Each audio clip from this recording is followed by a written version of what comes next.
Welcome to the Spotlight. I'm Sophia Hernandez. In today's episode, we are speaking to an award winning journalist on the importance of communication, how to navigate an oversaturated world of information, and the best practices to say what you mean effectively. Today in the Spotlight is Shay Simon.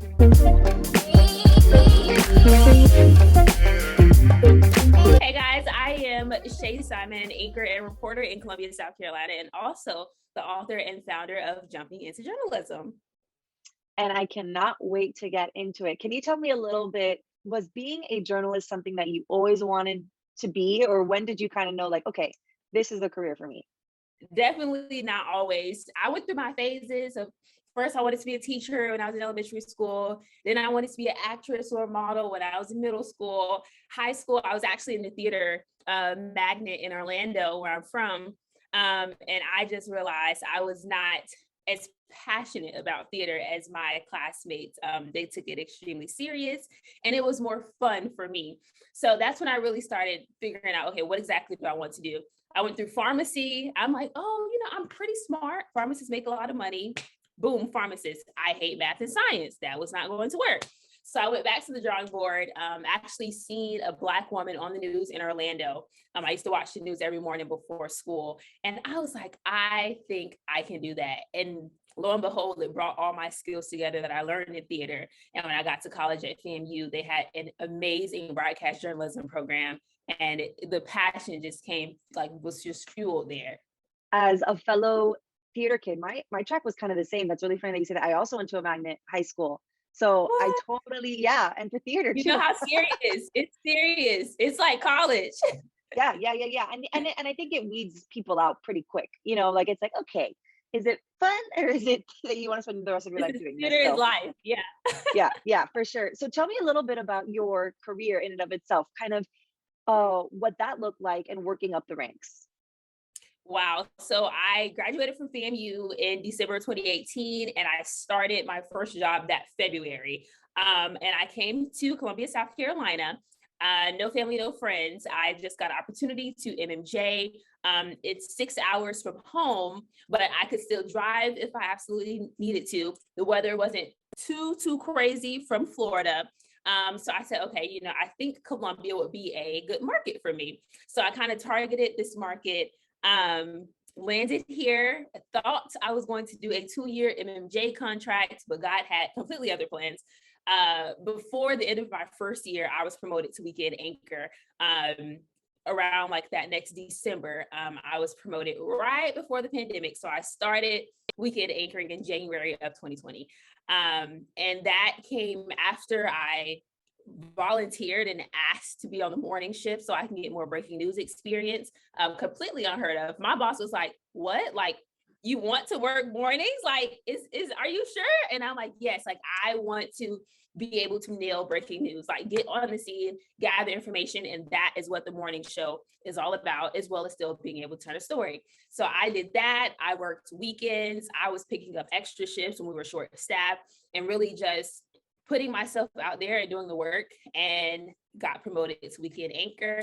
I have now been here. I'm right at my 3-year mark. I've been weekend anchoring for 2 years. And it has been a ride through this pandemic, but that has kind of been like how I started and then where I am right now. That is crazy to think that, because it feels like just yesterday that you moved there and you got the promotion. So it's crazy to think that it's been that long. Yeah. That's wild. But when you got something good, that's great. And for those who don't know too, an MMJ, can you kind of explain what that is, and kind of maybe how that's different than like a reporter? Yeah, so MMJ is pretty much the way that most people are having to start out now in the news industry. So I have my own gear and everything. I have my own computer, and when I am pitching a story, they are saying, yes, this is the story we all like. You can do that story. I am filming the story. I am interviewing the people on my own, recording everything, writing everything, tracking everything, creating the story all on my own. So basically it's one man banding. I don't have a photographer. literally 99% of the time when I'm out on a story alone, someone goes, "Oh, I thought you had a cameraman." And it's like, no, I'm imaging. I don't do it as much now. But initially when I got hired, I was strictly imaging, like never having a photographer. And yes, whereas a reporter, that is someone who has someone to record for them. And sometimes they also edit their packages for them. And can you tell me a little bit, obviously, as a journalist, right? Communication is like a key element into the profession and into what you do on a day to day. Tell me a little bit about the importance of what communication means to you. Oh my goodness. Okay. In the newsroom, they always say like we're in the communication field, but we are the worst communicators and people in news and journalism. But communication is everything in a newsroom. If you have breaking news, it's going to come most likely to the newsroom first. Reporters are not in the newsroom. So then someone has to communicate. We just got this breaking news, relate that to somebody else. That person then has to go to wherever the breaking news is and get there, see what's there, then relate back to the newsroom what happened. So it is critical. And I just really always think back before we had so much like FaceTime and I could just text you and I could just put the address in my phone. What was news like before? Like I can't imagine like using a map or using MapQuest and printing something out and having to go to breaking news.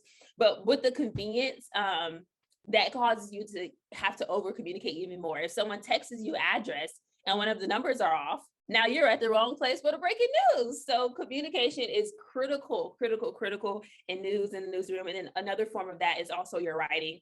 And if you are listening to this, you want to be in news, want to be a journalist, writing is everything. That is an important skill to have, whether you are on camera or off camera, and will really elevate you from some people around you as well.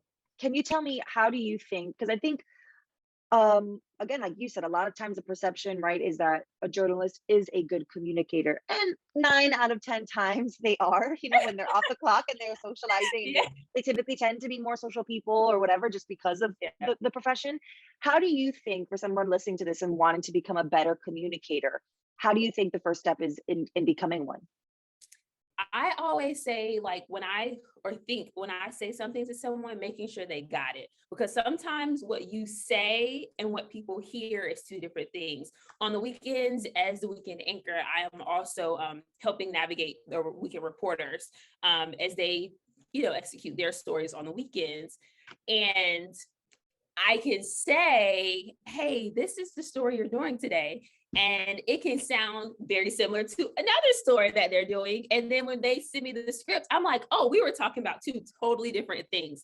So definitely, I think making sure that what you're saying, the other person is picking up. So that's like over communicating, I think would be a tip, a key for sure.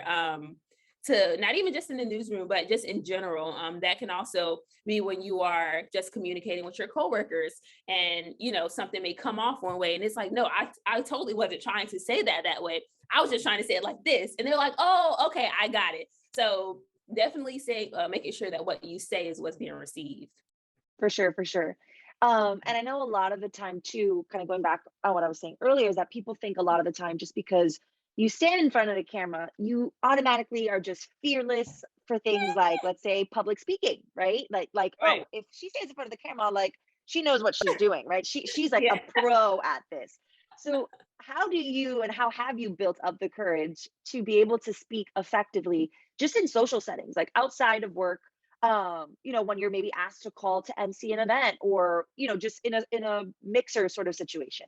I still get nervous. I know people literally ask that all the time. They're like, "Oh, do you get nervous?" And it's like, okay, I don't really get nervous for live shots per se anymore, or before a newscast, but something that I don't do often, especially because of the pandemic, is like hosting an event. I remember when they asked me to host my first event here. It was right before the pandemic, like literally, I think that February. And this was in front of like a theater of people. Like this place had thousands of people in there. And I was so nervous. My voice was squeaking. And I was like, I can't believe my voice will betray me like this. But yeah, I was extremely nervous. So I definitely think that speaking in public speaking is my gift.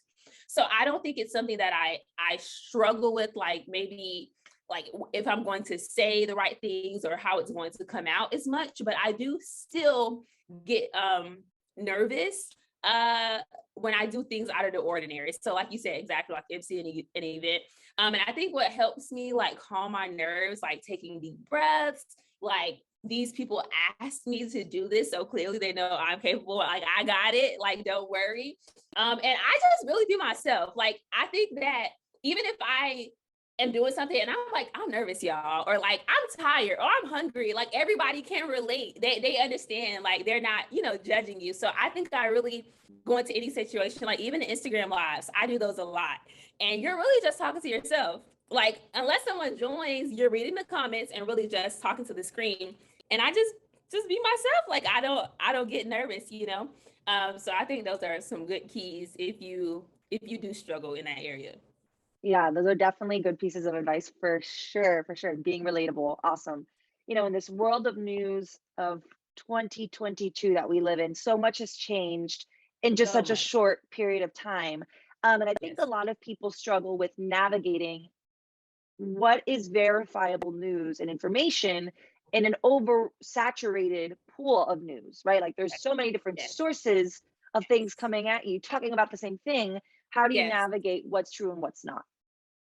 Or not even I true, am because I don't like the word true, a but verifiable Right. information. Yes. Like, where did you get this information from? And that is the newsy in me. Like, my friends hate sending me articles, like, or something on Instagram, because I'm going to say, where are you getting this information? Or they'll say, oh, such and such told me something. And I'm like, but where are the fact, where are you getting this information? Like you said, where is the verified information? So I am a fact checker. Like, even if I see Twitter is the main culprit, somebody will tweet something and it will have 2 million retweets. And I'm clicking and I'm like, let me go see, like, is this true? Let me go to an actual website with real information from real doctors or real whatevers. And it's not true. So I think for me, or even as journalists, we are more inclined to be questionable. If we see something, like we're more inclined to be like, I'm not trusting it just because they tweeted it. Like we're going to go fact check, but I hate that everyone is in that way. And I know Twitter is trying, they have the thing that says like, you may want to verify this information or read the entire article before you retweet. And I think that's a great start. But I just think that a practice for anyone, if you see anything before you repeat it to someone, before you retweet it, you can simply Google. You can simply Google and say, okay, this site is a reputable site. Let me see who is backing up this information, or is this just coming from one tweet, one person that is not even XYZ. I used to have a professor who I loved dearly, and he at my university was like very reputable. And Yeah. he said this thing that kind of stuck with me, and it's kind of been my rule of thumb Mm-hmm. moving through the years. Whenever you read something and you don't believe it to be true, make Mm-hmm. sure that 3 different sources have the same thing. Because also too, That the way I that love that. people say things, again, in the oversaturated source world that we live in, people view things through a different lens, right? Mm-hmm. So people might look at the same situation or the same scenario It's and something. view it Yep. differently. Talk to me a Yep. little bit about that, even that, just like the perspective and the viewfinders that might be put to when navigating. Yeah, I love that. I'm going to take that from your professor in 3. I think that's just, like you said, a good rule of thumb. I think just on that, like you said, just fact checking, like even if you perceive something that way, but if 3 people also agree with that, 3 reputable people, I think that's the best way to navigate that. Tell me a little bit. So we, again, I think also in this day and age, unfortunately, with all that has happened within the past 2 years, where people tend to view news typically, I'm not gonna say Mhm. all the time because it's Right. not all the time, Right. but typically through a negative lens. Mhm. How have you been navigating that too? Working in a profession where it's almost, like half the team is not on your back. No, I definitely I feel like I kind of experienced that more or even pre-pandemic because I work for a Fox affiliate. And for people that are not in news, they have no idea what a Fox affiliate is. they they see Fox and they think I am a Fox News correspondent or I am on the Fox News channel. Like they don't understand the difference. And for anybody who is listening, just so you know, um, like Fox basically is just the station that I'm at. So you have CBS stations, NBC stations, ABC stations, but Fox News itself has no influence on what we actually air. Like that's just literally basically our name. That's just who we are under, because every company has a station in a market. So that is literally it. I have to constantly tell people, they're like, oh, like you're with Fox News. I'm like, no, I'm with Watch Fox. Like, no, it's two different things. We don't get our information, our facts, our stories from the actual Fox News. So I do believe that during the height of the pandemic, it was extremely scary, especially when we had protests, and I don't think people could really understand that, like, the news is here to tell your side of the story. I think that during that time, people kind of felt threatened by the news, or as if we had like an agenda to tell a certain type of story. And I think that was tough. And I think, like, kind of like with the public speaking, like you said, just being relatable. Like, if anybody was to ever come up to me and be like, oh, like you're with Fox News, like we don't want you here. I'm like, oh, I'm not with Fox News. I'm with Watch Fox, and I'm just doing my job. I'm a reporter. I got sent here to tell a story. I'm not out here for fun. I am not spending my Saturday, my off day to come out here with you guys. Like, I am just here to tell a story, just like you have your job, I have mine, and this is what I'm doing. And they're like, oh, like some people can be like, okay, got you. And I'm like, now do you want to go on camera and do an interview? Like, we're friends now. So I think it's something that definitely was more prevalent like during the height of the pandemic back in 2020. Now people have kind of chilled off of it, but definitely still being a Fox affiliate, almost always people are like, oh, you work for Fox, and spew off their feelings about the Fox News channel. I could see that for sure, and something I've never had to think about. So I can only imagine. There's also that reminder of inclusivity, so making sure that you're including everybody and that everyone is represented, and then unconscious bias, right? So like making sure that stories represent people not just by face value, either what they look like or their actions. So tell me a little bit about your best advice in navigating that in your day-to-day, whether it be for work or in your personal life. Ooh, so do you mean like just telling stories that represent all types of people? Yeah. Like inclusive and unconscious bias, like not going into something already thinking about what this person is without them sharing your story, and kind of also being inclusive. So I think that I probably don't deal with that as much because I actually live in a very Black city. I know that when I talk to a lot of my friends who are journalists, and that's not the case, they have to really put more thought into that area. But basically, Tallahassee and Columbia have very similar. They're similar cities, and then Columbia's population, like I said, we have a large Black population. So I think that on any given day, any given story I'm doing, I'm literally able to easily grab a Black person, grab a different race person, like white person. Like it's not even something that I feel like I have to really be like, oh, let me make sure, because I think that it's very diverse here, and we like our population is just not a large percent of one thing. So I think that's super helpful. And with me, with telling stories, I am able to sometimes easily, that's not a word, not easily, but it is easier. I was like, I do that all the time, make up my own words, and I'm like, wait, that's actually not a real one. Yeah, that's not it. I'm trying to say it is easier for me to get people's perspectives from all backgrounds of life, because that's what we have here in Columbia. That's awesome. And yeah, for sure, that probably makes it so much easier too when you're in a city that's more of a melting pot, let's say. Yes. Yeah. And also speaking of easierly, language, I also feel like is so important too, right? Again, like I think that also maybe plays a role into perspective and viewfinders. So like the language and the words that you use to communicate. Talk a little bit about that for you, what that's like using that in your day to day, and maybe being conscious of that as well. I think what I love most about broadcast news is our scripts and speech is elementary level. I am so grateful for that. And the fact that I can make my sentences literally have 5 words in them is super helpful for me. So it is just in terms of using the right words and things like that, I don't really have to use many big words on a day-to-day basis, because our goal is for anyone to be able to watch our newscast and understand what the heck we're saying. So I'm more so breaking down the big words that I see and explaining to our viewers, okay, when they say this word, for you and me, this is how we would say it. So I enjoyed that. The first thing that came to mind when you asked that question, something that I personally change in my scripts, and it's different for everyone, and it's different for everyone in news, is African American. I just put Black. I'm Black. My friends are Black. My family's Black. And for us, we just use Black. And I just personally don't say words like African American.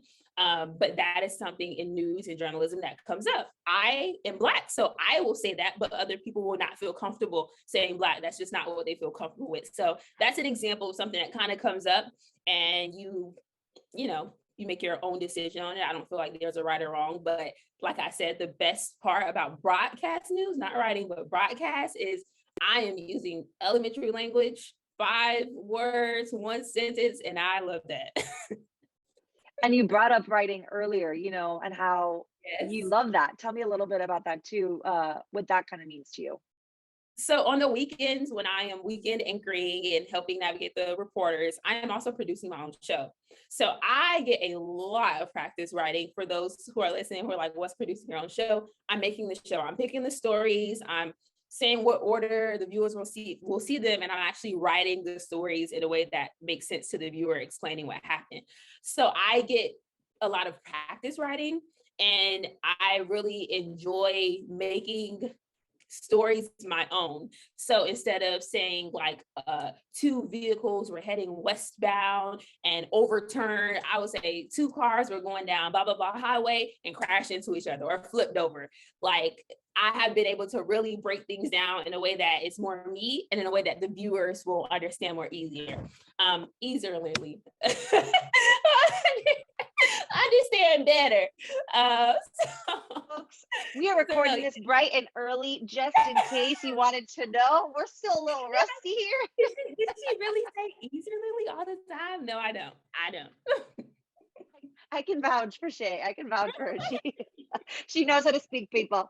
Tell me a little bit. You've had, again, quite the career. You started young, worked your way up pretty young as well. And before that, you had a lot of internships, at some very swanky places. Tell me a little bit about the best advice that you have ever received from a mentor. Oh my goodness. Oh, that is so tough. I will tell you what I hear almost once a week from my mentor right now. And I now have to tell my mentees the same thing. I interned in Orlando at West 2 in my hometown, and the anchors there just literally took me under their wing and are still my mentors to this day. One of them, Stuart Moore, and he always reminds me, like, if this won't matter in 5 years, 5 months, 5 days, 5 hours, leave it alone. And he has to constantly tell me that, because I'm just like, I'm like, no, like, this is so important. And I would text him like, hey, can you call me the next 2 minutes about this? Like, this is so urgent. And then we talk, and he's like, really? Like, please just let it go. He's like, this will not matter 5 months from now. You're not even going to be thinking about this. And he is always absolutely right. And I think just in life in general, that's great advice. But in news, when we are in a very high stress environment, everything feels like the end of the world. Every deadline feels like the end of the world. I think that is the best advice, just to breathe and really think, like, is this situation going to matter? Is this benefiting me? Is this helping my career? Or should I just let it fly? And that has, like I said, life, work, as an intern, anything, that's just amazing advice. That is a good one. It's a good one. Yeah.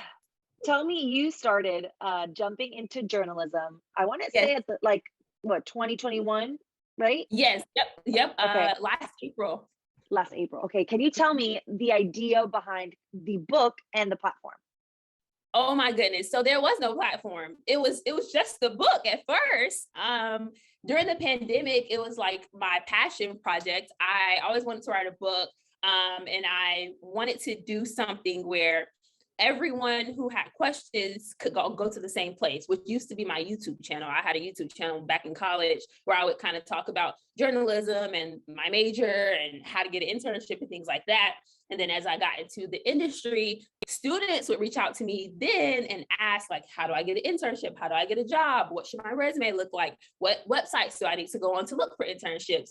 And so that was the idea initially, to get all of their answers in one place. And it just turned into a book.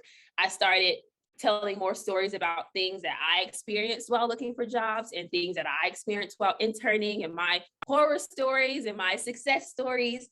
And finished it the end of 2020, published it in April. And so I created the Instagram to promote the book. And here we are almost a year later, almost at 1,000 students and followers and supporters. And like, people are always writing me like, I love this page. Like, I found an internship after, following this page. I got a job after reading the book. And God has literally just taken that little seed, like me saying, okay, God, I'm going to sit and be disciplined and committed to writing this book. And God just blew it up. Like, I am committed now. On my days I don't feel like it, on the days where I am tired from my actual career, I am now invested in jumping into journalism and helping students to kind of navigate their way into getting into news. And tell me about that too, being, obviously mentorship has played a significant role in your life. So much so that that is what you are now to so many mentees. Tell me about the importance of that for you, to be able to have that kind of relationship with somebody that you look up to. Oh my goodness.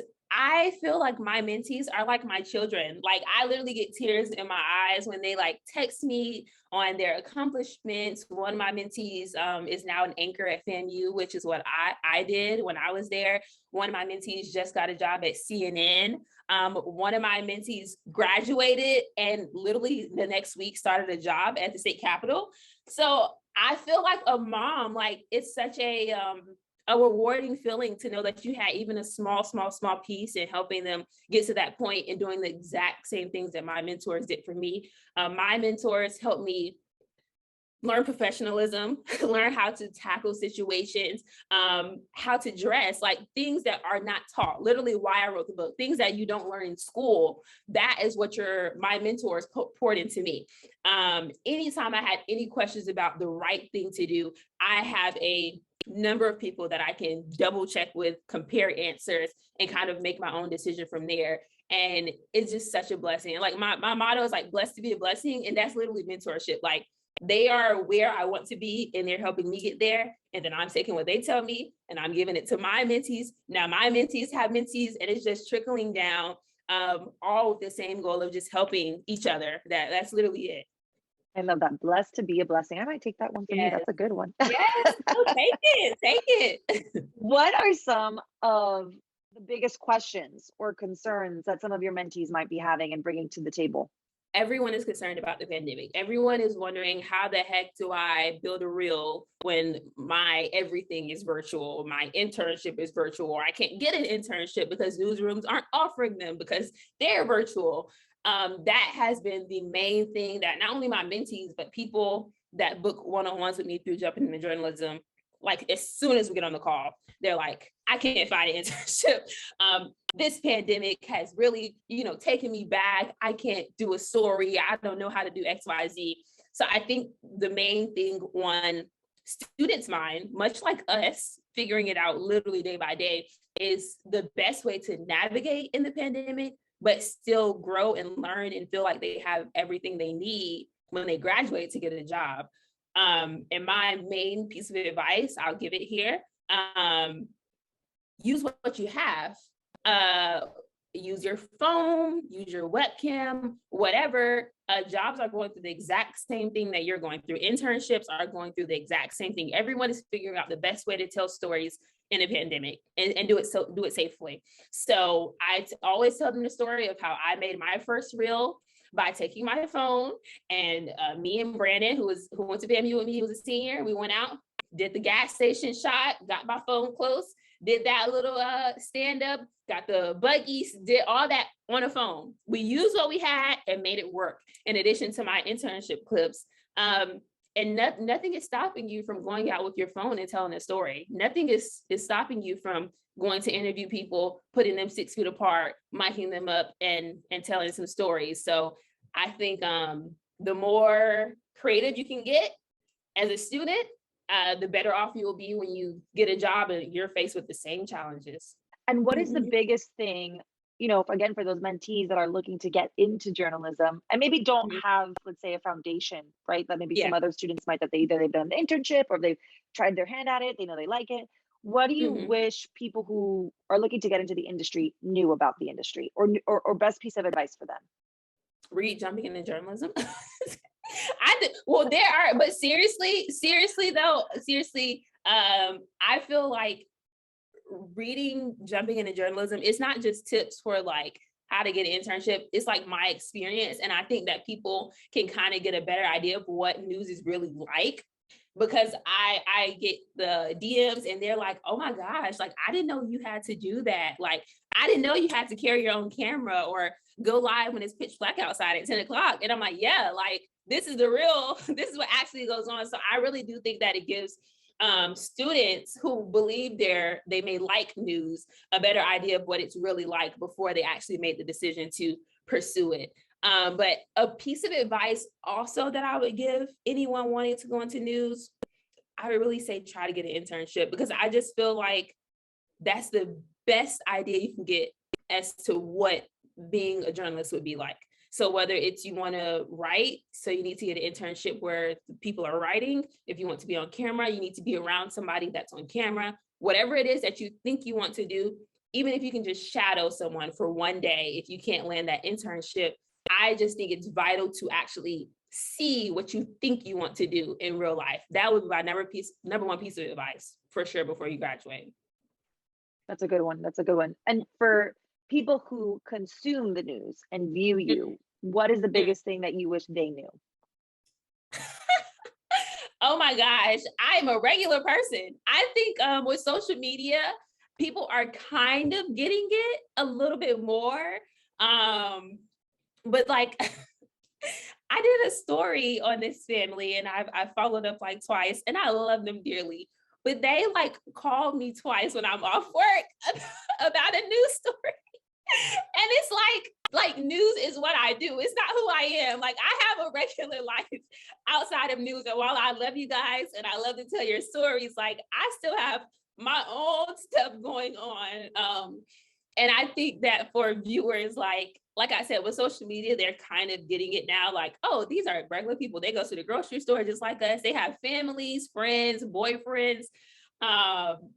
So yeah, I think just for viewers to understand, like, we're just like you. Like, even when it comes down to the comments of like, oh, you're wearing this, or your hair looks this certain way, or you look tired, like, regular person. Yep, that's true. Shay, any other, like, I'm a big quote gal. You said blessed. What is it? Blessed to be a blessing? Is that yours? Any other words of wisdom that you would like to bestow upon the people listening to this today? I'm a big quote girl. I know. I'm like, blessed to be the blessing is my go-to. Like, that's what I live and breathe. Let me see. I think I have my Bible verse of the year here. I love that.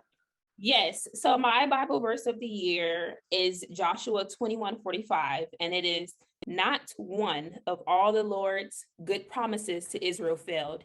Every one was fulfilled.